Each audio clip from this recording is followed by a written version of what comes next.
قسموه 6 ساعات. لأ ده مرة إيه، 3 مرات، مرة على اليوتيوب ومرة من اليوتيوب وال والكلاب هاوس.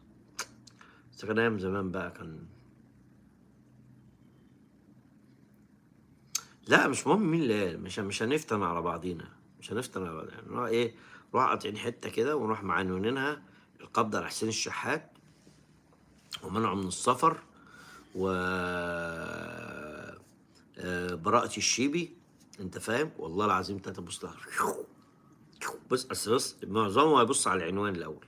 تمام، هيخش إيه نقطع فيديو مثلا 5 دقايق. بص هما ال5 دقايق اللي جايين نقطعهم يعني من أول الدقيقة كام؟ من الدقيقة 170.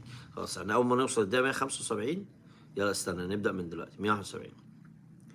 يا جماعة خبر عاجل، القبض على حسين الشحات ومنعه من السفر وخروجه بكفالة 35,000 جنيه. خبر عاجل، القبض على حسين الشحات وإخلاء سبيله بكفالة 35,000 جنيه ومنعه من السفر. وبراءة الشيبي، لجنة الانضباط تبرئ الشيبي من جميع التهم المنسوبة إليه. وقال لك أيوة من حقه، لأن ثبت بالدليل القاطع إن من حق الشيبي إن هو يشتكي حسين الشحات، لأن الواقعة تم تدوينها من مراقب المباراة أنها فعل غير كروي، فبالتالي يحق للشيبي مقاضاة حسين الشحات في المحاكم العادية.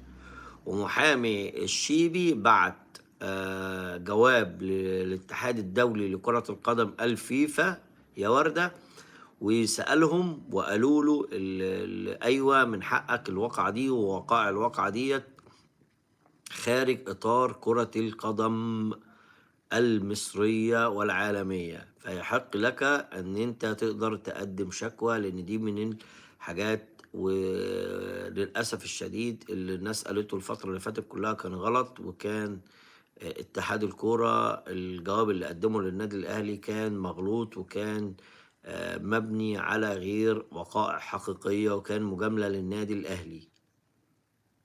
فخبر عاجل اهوت، وادي يعني مش عارفين بقى نقول ايه بالصراحة يعني. بالصراحة يعني كده خلاص يعني كده. هل كده انتهى الموسم الكروي بتاع حسين الشحات؟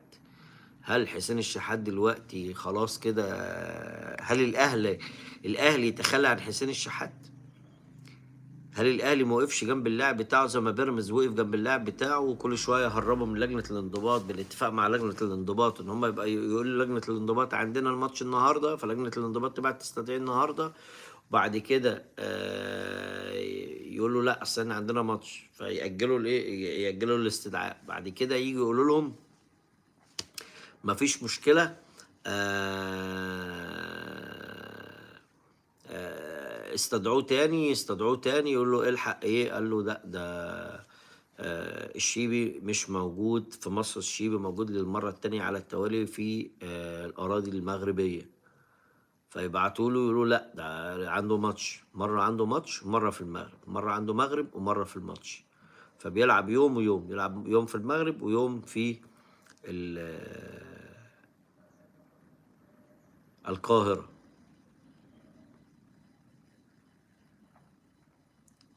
فخبر عاجل اهوت للمرة الرابعة، قبض على حسين الشحات، القبض على حسين الشحات وإخلاء سبيله بكفالة 35,000 جنيه ومنعه من السفر حتى إتمام المحاكمة. والشيبي لجنة الانضباط أقرت بأحقيته في شكوى حسين الشحات أمام المحاكم المدنية، لأن الواقعة لا تنطبق على الوقائع أو الجرائم الكروية أو المشاكل أو المشاحنات التي تجري داخل إطار الملعب. ومراقب المباراة حط التقرير بتاعه إن دي وقائع لا تمت لكرة القدم بصلة، وفيها إهانة لشخص تم ضربه على وجهه.